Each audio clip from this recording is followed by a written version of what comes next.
दोस्तों नमस्कार, स्वागत है आप सभी का YouTube channel academic and GS पर। दोस्तों ये हमारी इंडियन पॉलिटी की सीरीज चल रही है। तो इस सीरीज में हम भारतीय संविधान के तीनों भागों का अध्ययन करेंगे। पहला भाग है भारत संघ और उसका क्षेत्र, दूसरा भाग नागरिकता, तीसरा भाग मूल अधिकार। दोस्तों ये वीडियो कंपटीशन की तैयारी करने वाले छात्रों के लिए तो बहुत महत्वपूर्ण है ही साथ ये उन लोगों के लिए भी महत्वपूर्ण है जो देश के नागरिक हैं, भारत के नागरिक हैं, क्योंकि भारतीय संविधान में दिए गए मूल अधिकारों को जानना सभी के लिए बहुत ही आवश्यक है। तो वीडियो को अंत तक देखें और अंत में पूछे गए प्रीवियस ईयर के क्वेश्चंस को अवश्य हल करें। तो चलिए वीडियो को शुरू करते हैं।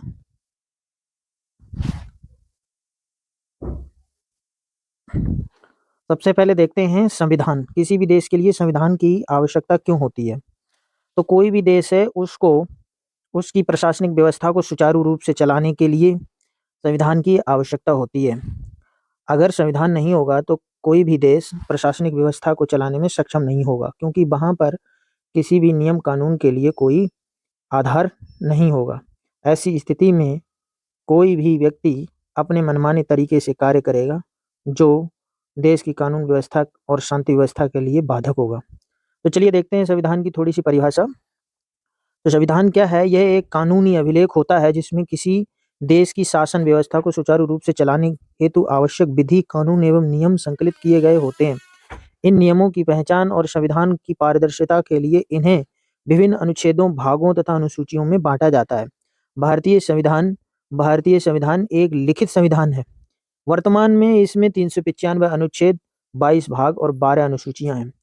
दोस्तों संविधान संशोधन होने के पश्चात इस समय आर्टिकल्स यानी अनुच्छेदों की संख्या बहुत अधिक हो गई है, अर्थात 395 से अधिक हो गई है, परंतु वे क्लॉज करके जोड़े गए हैं, इसलिए वास्तविक संख्या अभी भी 395 ही है। दोस्तों आपके मन में ये विचार आया होगा कि संविधान में ये अनुच्छेद और 22 भाग, अनुसूचियां ये क्यों दी गई हैं? तो चलिए इसको समझते हैं। इसको इस तरीके से समझते हैं। आपने अपने विद्यार्थी जीवन में कोई पुस्तक पढ़ी होगी। जैसे मान लीजिए थोड़ी देर के लिए कि आपने विज्ञान की पुस्तक पढ़ी, तो कक्षा 10 में विज्ञान का एक पाठ्यक्रम होता है।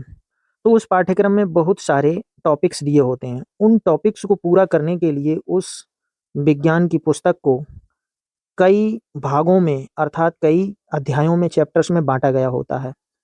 इसी प्रकार ये संविधान में भी जितनी भी विधियां दी गई हैं, कानून नियम दिए गए हैं, उन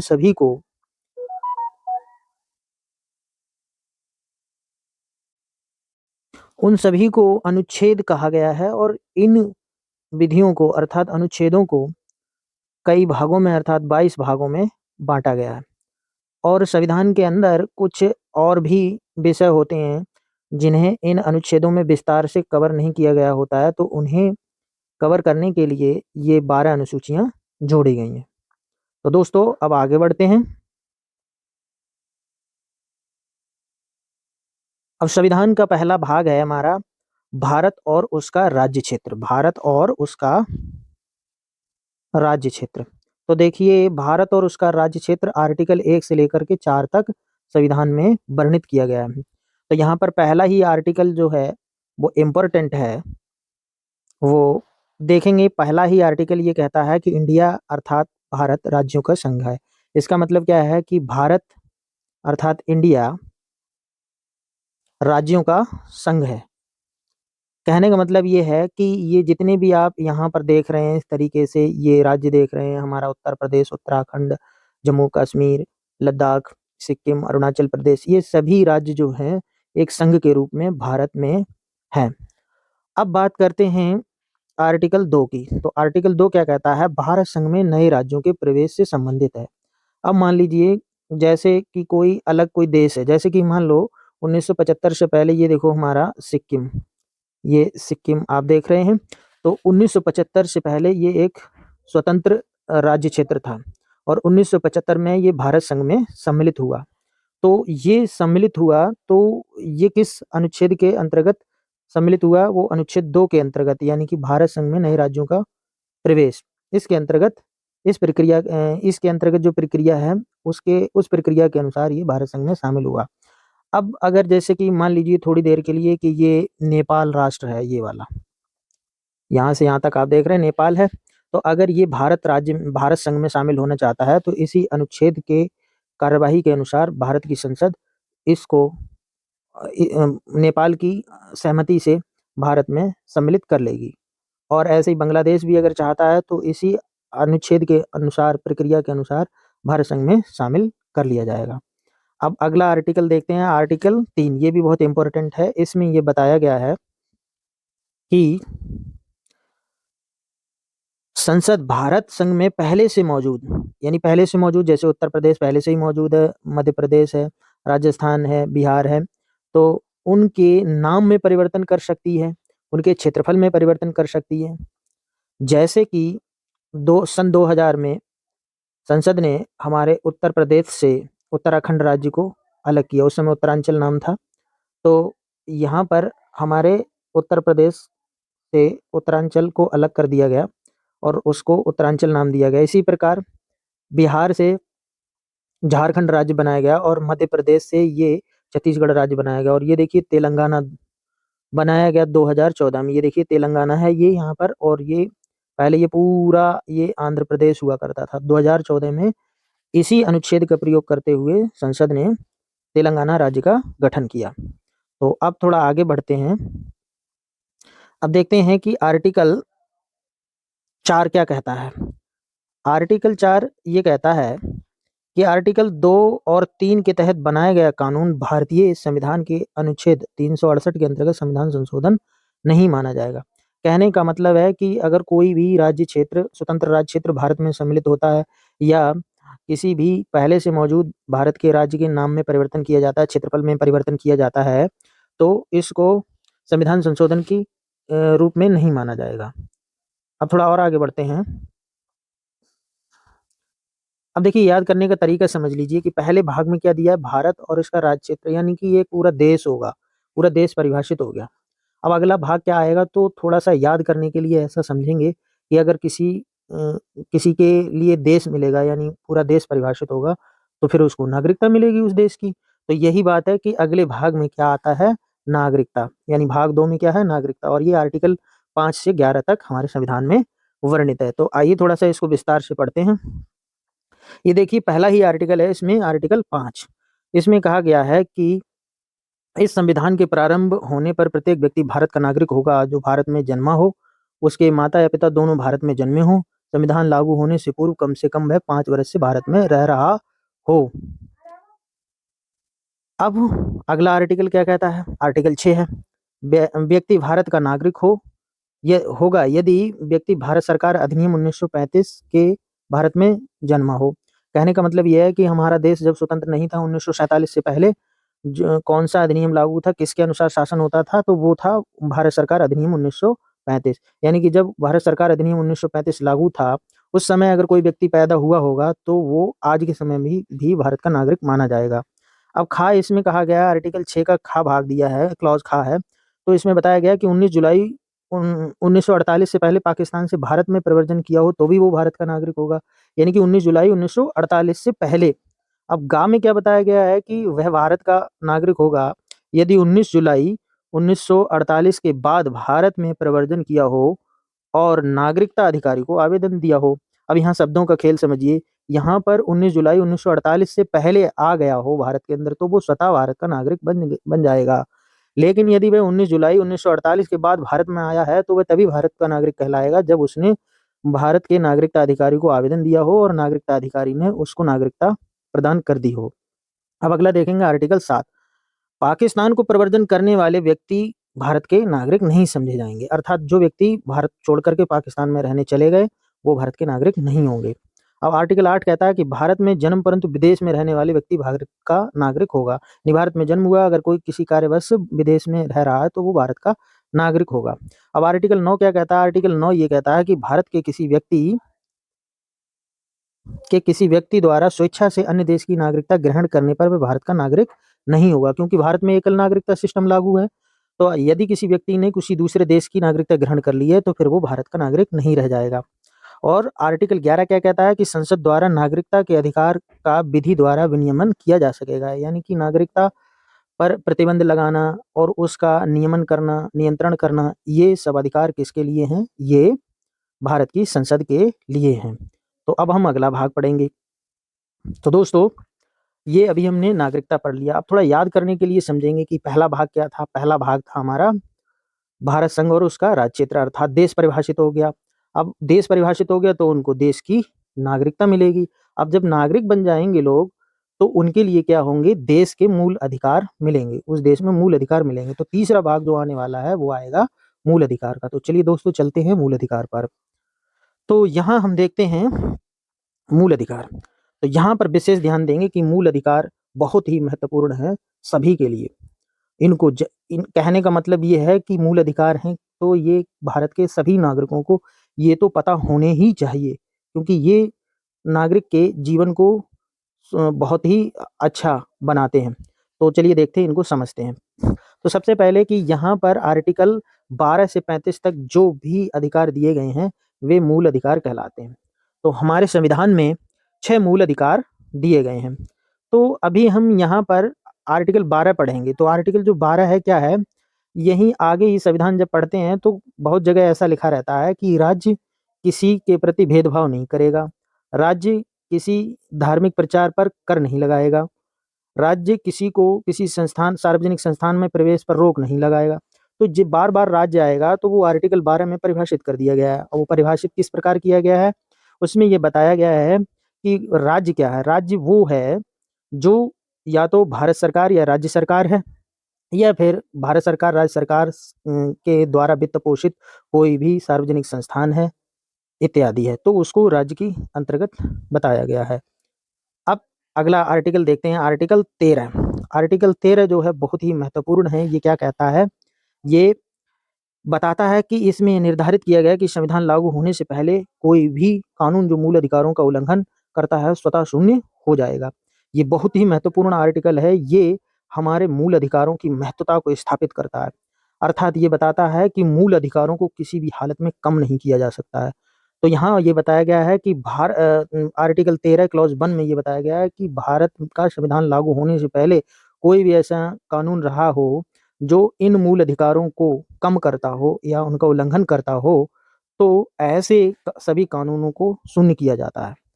अब आर्टिकल 13 क्लॉज 2 देखते हैं। इसमें क्या बताया गया है कि संविधान लागू होने के बाद भारत सरकार या राज्य सरकारें कोई भी ऐसा कानून नहीं बना सकती जो मूल अधिकारों का उल्लंघन करता हो। यदि ऐसा कानून कोई बन भी जाता है तो क्या होगा? इस आर्टिकल 13 क्लॉज 2 के अनुसार वह उस सीमा तक शून्य घोषित किया जाएगा जिस सीमा तक वह नागरिकों के मूल अधिकारों का हनन करता है या उल्लंघन करता है। तो देख रहे हैं कितना महत्वपूर्ण आर्टिकल है। ये हमारे मूल अधिकारों को संरक्षित भी कर रहा है, यानी कि महत्वता भी स्थापित कर रहा है और संरक्षित भी कर रहा है। अब आगे देखेंगे। अब हम, जैसा कि अभी मैंने आपको बताया था कि हमारे संविधान में 6 मूल अधिकार दिए गए हैं। तो यहाँ पर ये देखो, अभी हमने जो देखा था पीछे,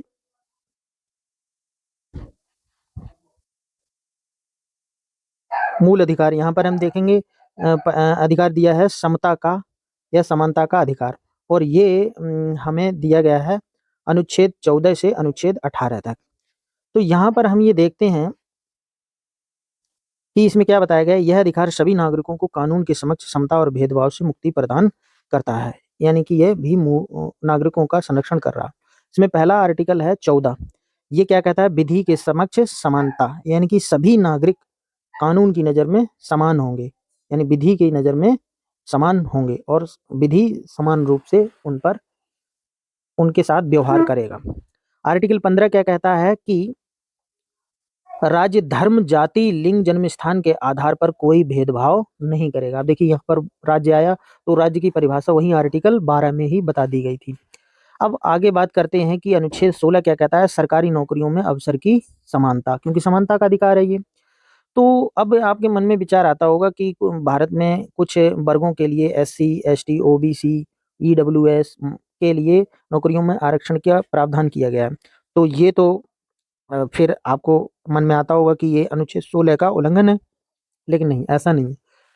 कारण क्या है कि ये जो वर्ग हैं जिनको नौकरियों में आरक्षण दिया जाता है, ये काफ़ी पुराने समय से संसाधन से के अभाव में रहे हैं।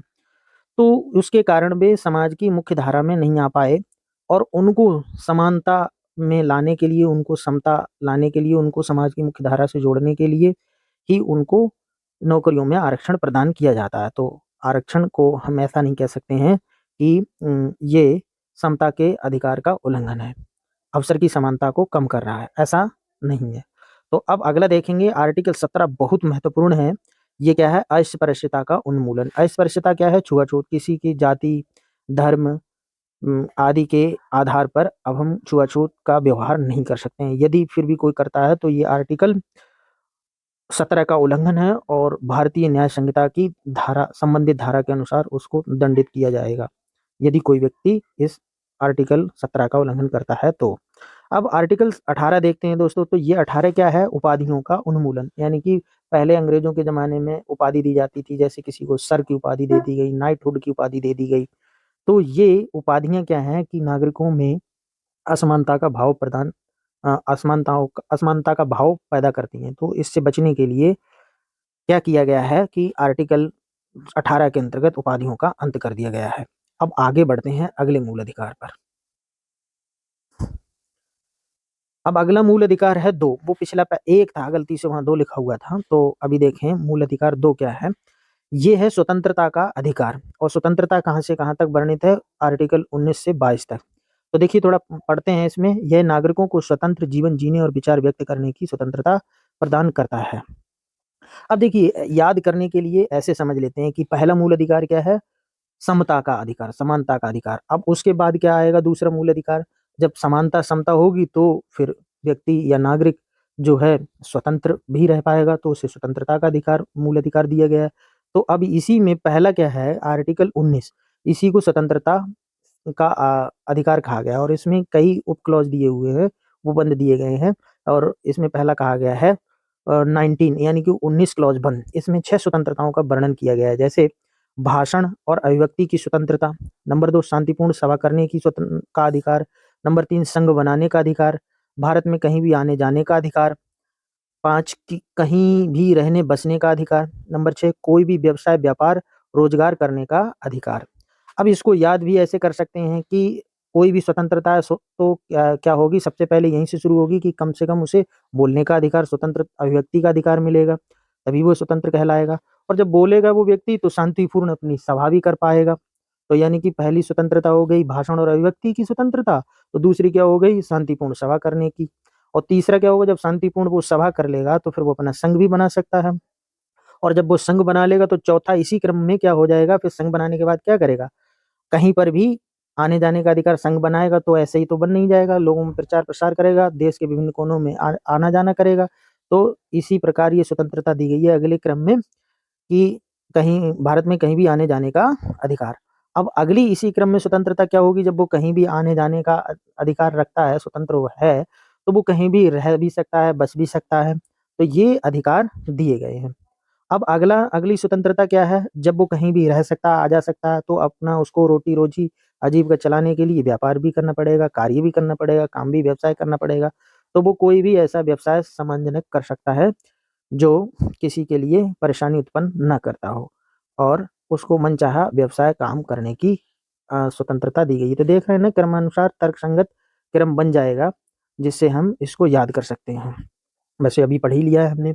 तो देखो क्या है, सबसे पहले याद कर लें, मेरे साथ ही साथ याद कर सकते हैं आप। सबसे पहले बोलने की आज़ादी, फिर उसके बाद शांतिपूर्ण सभा कर सकता है व्यक्ति, फिर तीसरी क्या हो जाएगी? संघ बनाने का अधिकार। चौथा क्या हो जाएगा? चौथा भारत में कहीं भी आने-जाने का अधिकार, और जब कहीं भी आया जाएगा तो कहीं भी रहने-बसने का भी अधिकार हो जाएगा। फिर उसके जब कहीं भी रह बस सकेगा तो कोई भी व्यवसाय, व्यापार, रोज़गार करने का अधिकार मिल जाएगा, ये हो गया। इसके साथ ही ये स्वतंत्रता का जो आर्टिकल 19 वन है, तो इसी में आर्टिकल 19 टू जो दिया गया है, वो इन स्वतंत्रताओं पर प्रतिबंध लगाता है। कैसे? वो ऐसे कि जैसे कि भाषण और अभिव्यक्ति की स्वतंत्रता है, तो अगर ऐसा आप नहीं कर सकते हैं कि किसी की गरिमा को ठेस पहुँचाएँ या कोई भड़काऊ भाषण दें, तो ऐसी स्थिति में ये प्रतिबंध है कि आपकी अभिव्यक्ति की स्वतंत्रता को प्रतिबंधित किया जा सकता है और आप वहाँ पर ये संभाषण नहीं कर सकते हैं। यदि कहीं पर शांति व्यवस्था फ़ेल हो रही है और वहाँ पर धारा 144 लागू है, तो आपको ये स्वतंत्रता का मूल अधिकार वहाँ पर निलंबित रहेगा और ये नहीं मिलेगा और आप चाह कर के भी वहाँ पर भाषण नहीं कर पाएँगे। इसी प्रकार शांतिपूर्ण सभा करने का अधिकार जो है, तो कहीं पर भी कोई सभा आप करोगे, वहाँ पर अगर प्रतिबंध लगा हुआ है या वहाँ पर हथियार इकट्ठे करके वहाँ पर सभा करते हो, तो ये इस पर प्रतिबंध है। आपको ये मूल अधिकार फिर नहीं मिलेगा और आप फिर ये संबंधित कानून के दोषी पाए जाएँगे। और संघ बनाने का अधिकार, संघ भी ये इस तरीके से बनाएँगे ताकि जो है कल्याणकारी संघ हो, कोई भी ऐसी गतिविधि ना हो जो देश विरोधी हो।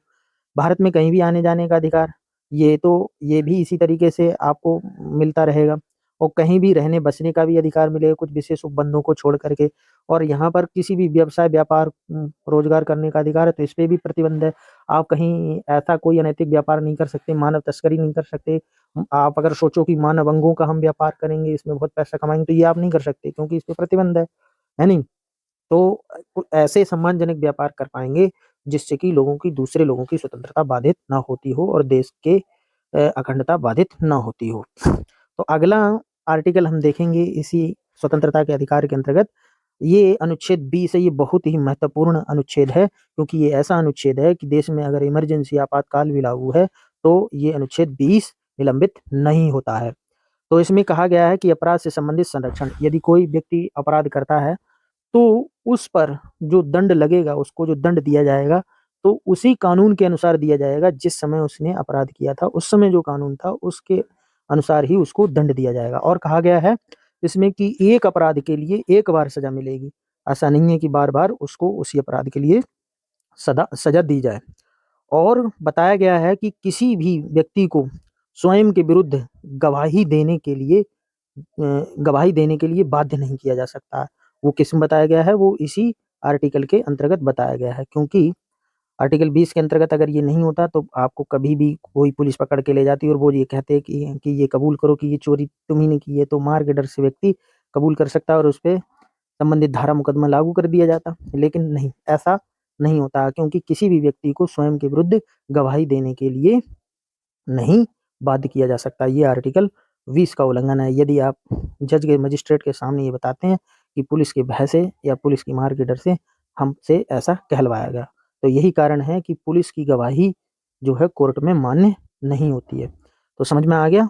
संविधान निर्माताओं ने बड़े अच्छे सोच समझ कर के इस संविधान को लिखा है, इन अधिकारों को दिया है अ, जिसमें विशेष योगदान हमारे बाबा साहेब डॉक्टर भीमराव अम्बेडकर जी का है। तो थोड़ा और आगे बढ़ते हैं, अनुच्छेद 21 में कहा गया है जीवन और व्यक्ति की स्वतंत्रता का अधिकार। ये भी बहुत महत्वपूर्ण आर्टिकल है। केवल यही 20 और 21 ऐसे आर्टिकल हैं जिन्हें जिन्हें इमरजेंसी और आपातकाल में भी निलंबित नहीं किया जा सकता है। इसमें क्या कहा गया है कि किसी भी व्यक्ति को किसी दूसरे व्यक्ति का प्राण, जान लेने का अधिकार नहीं है।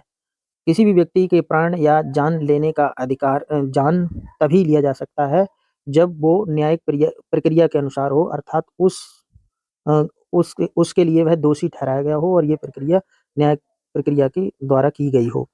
इसीलिए बताया गया है कि कोई भी व्यक्ति अगर या आत्महत्या करता है तो वो ये अनुच्छेद 21 का उल्लंघन है। यदि व्यक्ति आत्महत्या करके मर जाता है तो उसपे फिर कोई बचेगा नहीं, किस पर केस किया जाएगा? यदि वो बच जाता है तो उसपे इस अनुच्छेद के उल्लंघन के आरोप में कार्यवाही की जाती है। तो अगला अनुच्छेद देखते हैं।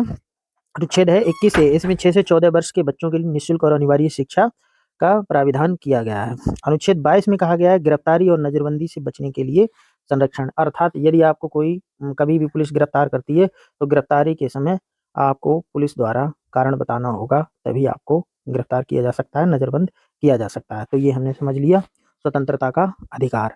अब हम आगे चलेंगे। तो अगला मूल अधिकार है तीसरा। तो इसमें क्या है? शोषण के विरुद्ध अधिकार, शोषण के विरुद्ध अधिकार। ये कहा गया है आर्टिकल 23 से लेकर के 24 तक। तो इसमें हमें क्या बताया गया? यह अधिकार समाज में किसी भी व्यक्ति के शोषण को रोकने के लिए दिया गया है। अनुच्छेद 23 क्या कहता है? यह मानव तस्करी और बंधुआ मजदूरी का निषेध करता है। अनुच्छेद 24 यह 14 वर्ष से कम उम्र के बच्चों से कारखाने या खतरनाक स्थानों पर काम करने का निषेध करता है। आप देखिए कितना महत्वपूर्ण अनुच्छेद है ये दोनों। मानव तस्करी यानी किसी भी व्यक्ति के लिए कोई भी दूसरा व्यक्ति बेच या खरीद नहीं सकता है यदि, और साथ ही 14 वर्ष से कम उम्र के बच्चों को खतरनाक जगहों पे कारखानों में कोई भी काम पर नहीं लगा सकता है। यदि कोई ऐसा करता है तो ये कानून का उल्लंघन है, ये मूल अधिकारों का उल्लंघन है और इसके लिए संबंधित धाराओं में उसको कठोर सजा मिलेगी। जैसे ये देखिए थोड़ा, ये देखिए ये किसी खान या कारखाने में बच्चों को काम पर लगाया गया है और ये कानून का आर्टिकल 23 का उल्लंघन है। और ये मानव तस्करी से संबंधित ये तस्वीर है, ये भी आर्टिकल 24 का उल्लंघन है, ये आर्टिकल 23 का उल्लंघन है। अब ये देखिए इस मामले में पुलिस सक्रिय रहती है और ये देखिए कोई व्यक्ति है जिसको इस तरीके से पुलिस द्वारा धर लिया गया है। अब ये मजिस्ट्रेट के सामने पेश किया जाएगा और मजिस्ट्रेट संबंधित धाराओं के अंतर्गत चूंकि इसने किसी के मूल अधिकारों आर्टिकल 23 और आर्टिकल 24 का उल्लंघन किया है तो कठोर कारावास और दंड दिया जाएगा। अब बढ़ते हैं आगे। अब चौथा मूल अधिकार है हमारा धर्म की स्वतंत्रता का अधिकार। ये आर्टिकल 25 से 28 तक दिया गया है। तो इसको समझते हैं। यह अधिकार नागरिकों को अपने धर्म को मानने, उनका प्रचार करने और उसका पालन करने की स्वतंत्रता देता है। अभी देखेंगे अनुच्छेद 25 धर्म को मानने, आचरण करने, प्रचार करने की स्वतंत्रता देता है क्योंकि हमारा संविधान कैसा है, धर्मनिरपेक्ष संविधान है। किसी भी धर्म को राज्य के द्वारा संरक्षण नहीं दिया गया।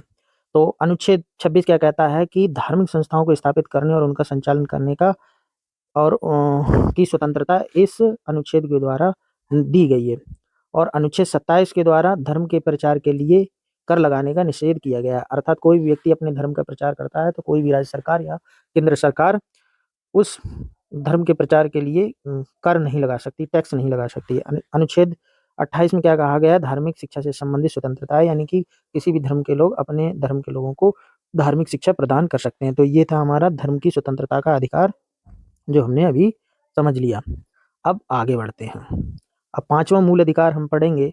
पांचवा मूल अधिकार है संस्कृति और शिक्षा संबंधी अधिकार। ये 29 और 30 है, तो थोड़ा सा इसको समझेंगे।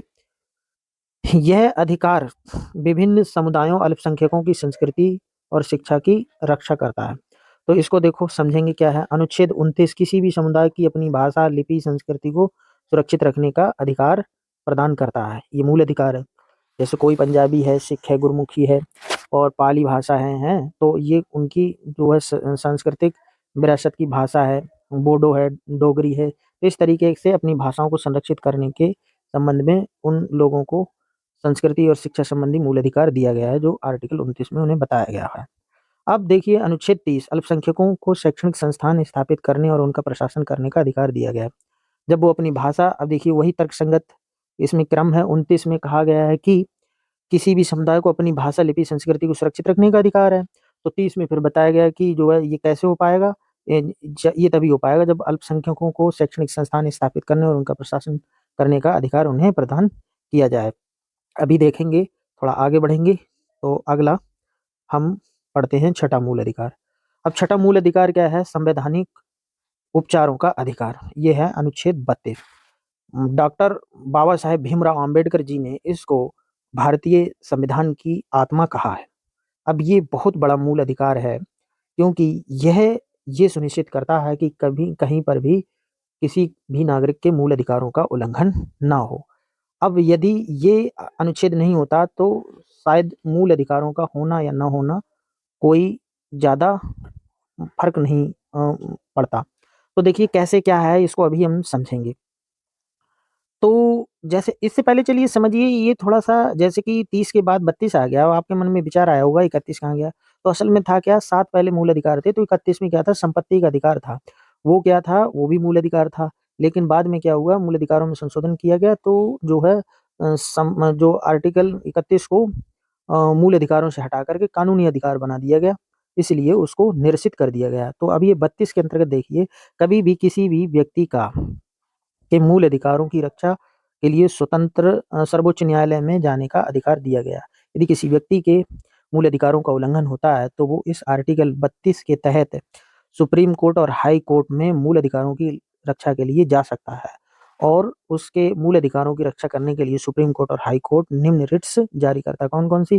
पहला है हैबियस कॉर्पस। ये क्या होता है? बॉडी सहित प्रस्तुत करना। यदि किसी व्यक्ति को लगता है कि उसे अवैध रूप से बंदी बनाया गया है और बंदी बनाने का अपराध और कारण नहीं बताया गया है, तो वह इस रिट्स के अंतर्गत हाई कोर्ट में और सुप्रीम कोर्ट में याचिका कर सकता है, जिसमें ये सुप्रीम कोर्ट ये रिट्स जारी करके कोर्ट के सामने पेश करने का आदेश देगा।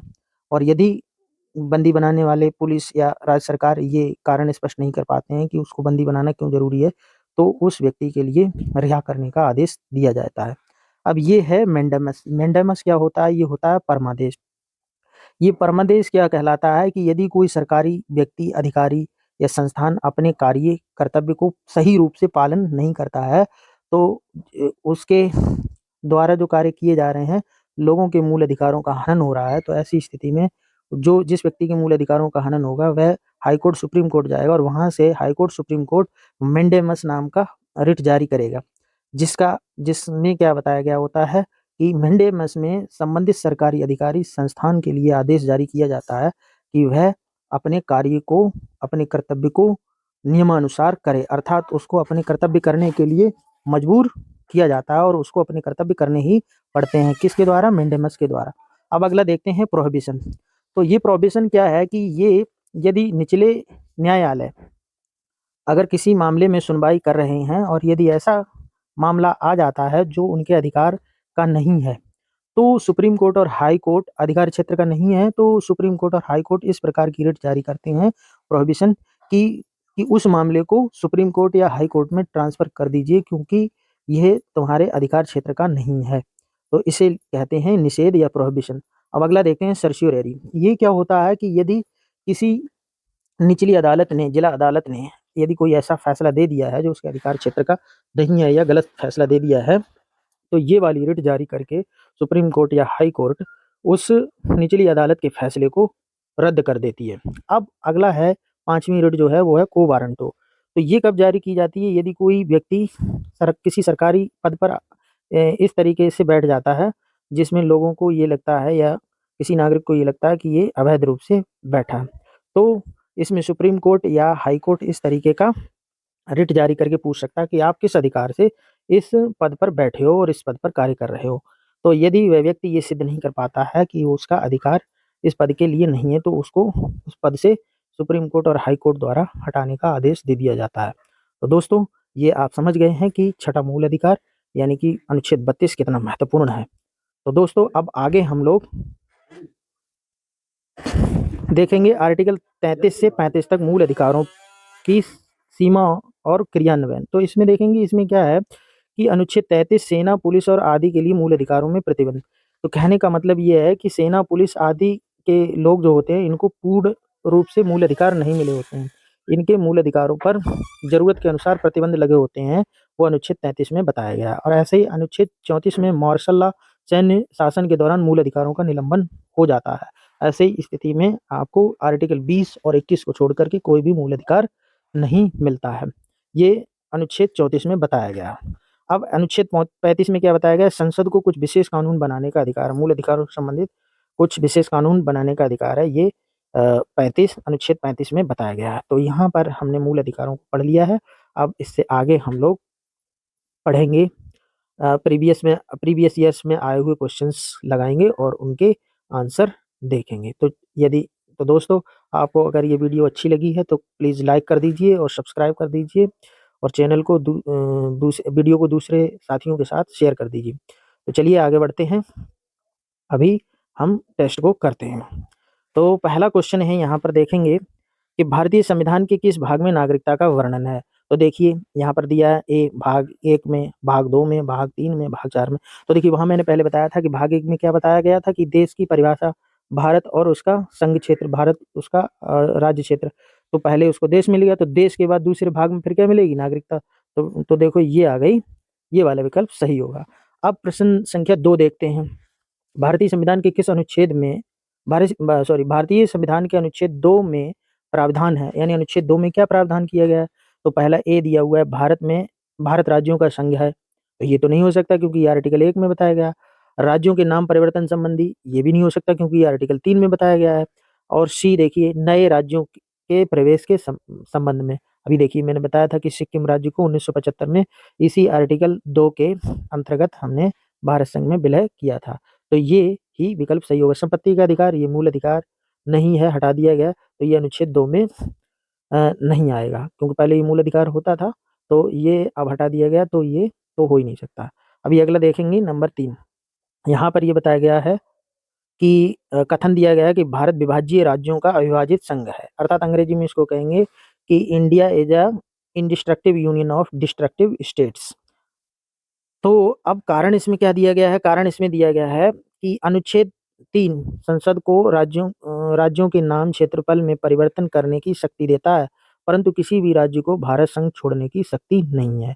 तो ये बिल्कुल सही कारण है क्योंकि संसद के पास तो ये अधिकार है, अर्थात संघ के पास तो ये अधिकार है, वे किसी भी राज्य क्षेत्र का क्षेत्रफल कम कर दे या उसके नाम में परिवर्तन कर दे, परंतु किसी भी राज्य के लिए ये अधिकार नहीं है कि भारत संघ को छोड़ दे। इसलिए इसका अर्थ ये निकलता है कि भारत संघ को विभाजित नहीं किया जा सकता, बल्कि उसके अंदर के राज्यों को विभाजित किया जा सकता है। तो इसका मतलब क्या है कि दो कथन और कारण दोनों ही सही हैं, तो ये वाला विकल्प सही हो जाएगा। अभी देखते हैं अगला। ये है चौथा प्रश्न। धार्मिक संस्थाओं को स्थापित करने तथा उनका संचालन करने की स्वतंत्रता किस अनुच्छेद में वर्णित है? तो अभी हमने देखा था कि ये कहाँ से कहाँ तक था, ये 25 से ये वाला आर्टिकल ये कौन-सा है? ये 26 है। 25 में धार्मिक स्वतंत्रता थी। अब ये धार्मिक संस्थाओं का संचालन करने की स्वतंत्रता का अधिकार किसमें दिया गया है? 26 में दिया गया है, आर्टिकल 26 में। अब आगे बढ़ते हैं। तो दोस्तों अगला प्रश्न है, ये 5वां है, थोड़ा-सा क्रम बदल गया तो उसको आप ध्यान मत दीजिएगा। ये प्रश्न को हल करते हैं। नागरिकता संविधान के किस भाग में वर्णित है? तो ये अभी हमने बताया था कि नागरिकता किसमें आ जाएगी? भाग 2 में आ जाएगी। ठीक है? शायद मुझे लगता है डबल हो गया। तो ये अब अगला प्रश्न है, भारत में किस प्रकार की नागरिकता का प्रावधान है? तो ये भारत में कौन-सी नागरिकता का प्रावधान है? ए एकल, दोहरी, ए और बी दोनों, इनमें से कोई नहीं। तो एकल नागरिकता का प्राविधान है क्योंकि यदि कोई व्यक्ति भारत से भारत को छोड़कर किसी देश की नागरिकता ग्रहण कर लेता है तो उसकी भारत की नागरिकता स्वतः समाप्त मानी जाती है। इसका मतलब क्या है? एकल ही नागरिकता है, यानी 2 देशों की नागरिकता भारत के नागरिक को नहीं मिल सकती है। तो अगला देखें सवाल नंबर 6, भारत के संविधान में कितने मूल अधिकारों का प्राविधान है?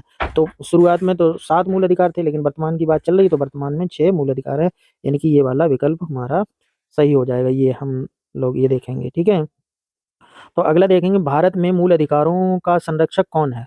तो यहाँ पर देखेंगे भारत में मूल अधिकारों का संरक्षण कौन करता है? राष्ट्रपति, क्या संसद, क्या न्यायपालिका, क्या कार्यपालिका? तो देखेंगे इनमें कौन करता है? न्यायपालिका करती है, क्योंकि हमने अभी आपको बताया था कि अनुच्छेद 32 के तहत 5 रिट्स को जारी करके ये न्यायपालिका ही हमारे मूल अधिकारों का संरक्षण करती है। यदि मूल अधिकारों का उल्लंघन हो रहा होता है तो न्यायपालिका ही रिट्स जारी करके हमारे मूल अधिकारों का संरक्षण करती है। तो ये वाला विकल्प सही होगा। अब देखेंगे 8वां प्रश्न, राष्ट्रीय आपातकाल में भी मूल अधिकारों के कौन से 2 अनुच्छेदों को निलंबित नहीं किया जाता है? तो ये मैंने बताया था आर्टिकल 20 और 21 में क्या कहा गया था? आर्टिकल 20 में बताया गया था कि किसी भी व्यक्ति को एक अपराध के लिए एक सज़ा दी जाएगी और उसको स्वयं के विरुद्ध गवाही देने के लिए बाध्य नहीं किया जा सकता और उस व्यक्ति को उस कानून के अनुसार सज़ा दी जाएगी जो अपराध करने के समय पर था। अब प्रश्न अगला देखेंगे, डॉक्टर भीमराव अंबेडकर जी ने किस संविधान को किसे संविधान की आत्मा कहा था? तो देखेंगे ए क्या दिया है? संवैधानिक उपचारों का अधिकार, बी दिया है अनुच्छेद 32 और सी दिया है ए और बी दोनों और डी इनमें से कोई नहीं। तो देखिए ये दोनों ही सही होंगे कि संवैधानिक उपचारों का अधिकार अनुच्छेद 32, क्योंकि दोनों ही एक ही हैं, क्योंकि अनुच्छेद 32 में ही ये दिया गया है, तो सी इसमें सही हो जाएगा। ये थोड़ा कन्फ्यूज़ करने के लिए ऐसे सवाल दिए जाते हैं, यूपी, पीएससी, स्टेट पीसीएस और यूपीएससी वगैरह में ऐसे क्वेश्चन पूछ लिए जाते हैं। अगला अनुच्छेद है, किस अनुच्छेद द्वारा अस्पृश्यता का अंत कर दिया गया है? तो ये हमने बताया था, ये क्या है? समता के अधिकार में ही बताया था। ये आर्टिकल 17 के अंतर्गत आर्टिकल 17 के द्वारा अस्पृश्यता यानी कि छुआछूत का अंत कर दिया गया है। तो दोस्तों ये था हमारा आज का वीडियो। और आशा करता हूँ कि आपको अच्छा लगा होगा। आपने वीडियो अंत तक देखा, इसके लिए आपको बहुत-बहुत धन्यवाद। और आपसे निवेदन है कि आप मेरे इस चैनल को सब्सक्राइब करें और बेल आइकन दबाएँ और नोटिफ़िकेशन ऑन करें, लाइक करें और वीडियो यदि आपको अच्छा लगा हो तो कमेंट करें और वीडियो को अपने दोस्तों के साथ शेयर करें। वीडियो कैसा लगा दोस्तों अवश्य बताइएगा। बहुत-बहुत धन्यवाद। आपके कमेंट्स का हमें इंतज़ार रहेगा।